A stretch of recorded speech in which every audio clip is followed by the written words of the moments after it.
Hello again out there. This is Ed the Finance Guy. Appreciate you tuning in. Like, subscribe, share. Thanks again. I wanted to go right to my emails. I feel bad. I have a couple of emails I haven't responded to in a while. So the first one is from Joseph R. He wrote that he has 5 judgments on his credit report and he'd like to clear his credit. What do I recommend? Now, I did credit repair for many, many years. I still do credit repair. You can go on my site. It's giveyourselfcreditonline.com. You can learn a lot from the site. It's very important to have good credit, obviously. It helps you with getting a car loan, getting a mortgage. It also affects your car insurance rates. If your car insurance rates are high, it might be because your credit is not good. So, to answer Joseph R.'s question, first thing for everyone is to get a copy of your credit report, look it over. Very often you see things on the credit report that don't belong to you. You might have a name that's familiar to other people's names, and you might have a judgment on there that belongs to another person with the same name as you. So you should get a copy of your credit report every year. Go on Cabbage, which does not give accurate credit scores. But I would go on there and look at it anyway, or you can go on annualcreditreport.com, and on that site you can pull a copy of all 3 of your credit reports, and you can see exactly where you stand, make sure everything belongs to you, make sure everything's correct. Very, very often things are not correct, and often you'll see if you have a collection, and let's say you have a credit card collection, so one company that has that collection will end up selling it to another company, and they'll end up selling it to a third company. And remember, they're buying these collections at pennies on the dollar, so they're reselling it to other collection agencies. So sometimes you'll look at a report and you'll see that you owe Visa and 3 other collection agencies the same exact credit card balance that you owed. Now that means you have 4 hits on your credit. You try to get rid of those hits, and really the way credit repair really works is you write a letter to the bureau saying these things don't belong to me. They're not my account. I don't know what these are. Now they have to, based on the Fair Credit Reporting Act, they have to go back to the credit card company and get proof and see exactly how does this person owe the money. And if they don't provide the proof within 30 days, it automatically gets deleted from your report. Just to let you know, there are 3 credit card bureaus that are reporting agencies that get the information from your creditors and they put it on your credit report. And they're Experian, Equifax, and TransUnion. The mortgage companies especially look at the scores from all 3 companies. They take the highest score and they throw it out thinking they're too lenient. They take the lowest score, they throw it out thinking they're too harsh. They take the score in the middle. So now again, it's not the average of the 3 scores. If you have a 700, a 698, and a 600, they throw out the 700, they throw out the 600, and boom, your score is 698. It's not directly in the middle of the 3 numbers, but it's not the highest, it's not the lowest, then they take that number. And generally, they're looking for a 650 score to get a good mortgage rate, to get a credit card, to get any kind of a decent response from any of these companies you're trying to get loans from. You need to have at least a 650. So you try to get rid of the company that has the lowest score first. So you look at those items on their report. Now again, those 3 reports, you would think they have all the same information, but it's not true. So some companies report to one company, to Experian, some report to TransUnion, some report to 2 of the 3. So you're never going to get the same score on all 3. It's important.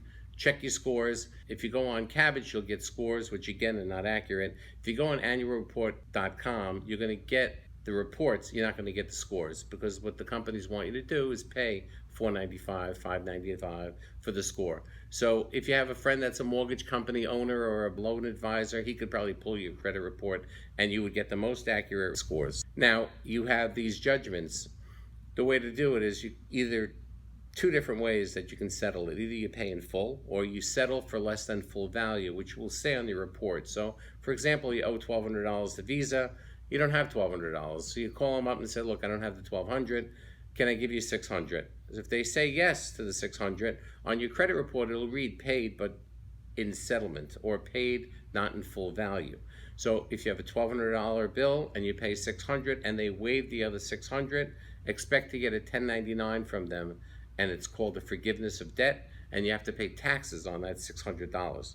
So the interesting thing, if you don't pay it at all, you don't pay any tax on the whole $1,200.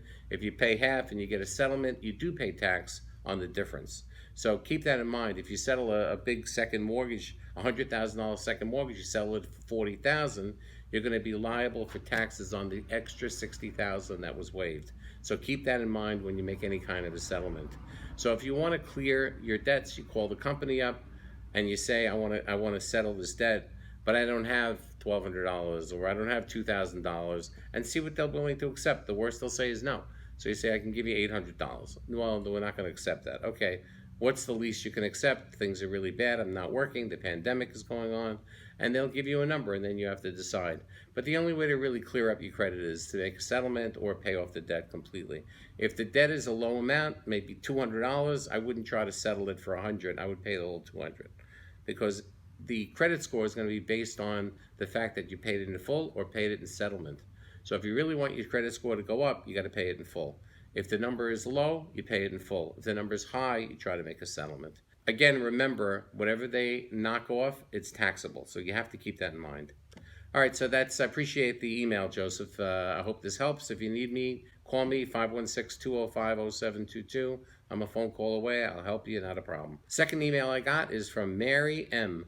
Ed, I'm afraid to pull my credit. I heard that drops your FICO score. Is that true? Now, again, I just mentioned there are 3 reports. You would take the middle score for the mortgages. You pull your report annually, which will not affect your credit report. Some people are crazy with pulling their credit report. They want to pull it every day, and they'll call me and say, how come my score went up? How come it went down? All the different people that you do business with, the credit card companies, your mortgage, your car payment, they all report to the credit bureaus on different days. So you're always going to get a different score. No matter what day you call, you're going to get a different score. If you pull a report every 2-3 times a week, your score is going to drop. Because every time you pull your score, it looks like somebody is pulling your score because you're trying to get credit from them. So that's why your score will go down. So you have to stop pulling your credit report often. Once a year, once every 6 months is the maximum that I would pull my credit, and I would do it because I simply want to make sure everything on the credit report really belongs to me. And again, credit repair, credit reporting, credit scores, very, very, very important in life. You have to keep your score at a good level. You have to try to make the payments on time. Once you're behind and you have lates, it's very hard to remove those lates.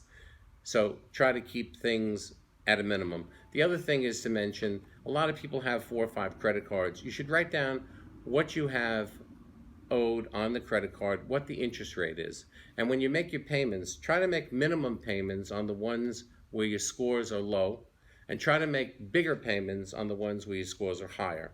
Now, I always think the best way of getting rid of your credit card debt is destroy one of the cards. So if you have a 23% interest on one and a 15% on the other, destroy the 23% card. You don't need it. Cut it up. This way you don't have the use of it. Prepay every month. Pay extra on that card. So if you normally pay $50 on each card, pay $250 on the big one with the high interest, and pay $30 on the others. Try to prepay the card that has the highest interest rate. And another thing that you should do is take a photocopy of all your cards, every card you have, every document you have, and keep it someplace safe. In case you lose your wallet, someone steals your wallet, and now you have to call the credit card companies. You don't even know what card numbers you have. So it's good to keep a copy of the front and back of the credit cards. The back has the customer service numbers. The front has the loan numbers, the account number. Try to keep those in a separate place, someplace safe, away from where your wallet is. So in case you lose your wallet, you can pick up the phone, you have all the numbers, you have all the card numbers, and you can call up the credit card companies and say, look, I lost my wallet, please stop these cards, and you do it right away. So that's another tip that I tell people to do. So try to keep everything safe, pay everything as much as you can, prepay the high interest rates, the high cards, and you'll be doing much better in your life. You'll be able to save some extra money because you're not paying the credit card companies the high rates. So again, I want to thank everyone for listening, tuning in. If you have any questions, call me, 516-205-0722. Email me, ed1959@usa.com. I want to thank Joseph R. for emailing, Mary M. for emailing. Those are good questions. This is Ed, the finance guy, saying be safe, be smart, and see you next time.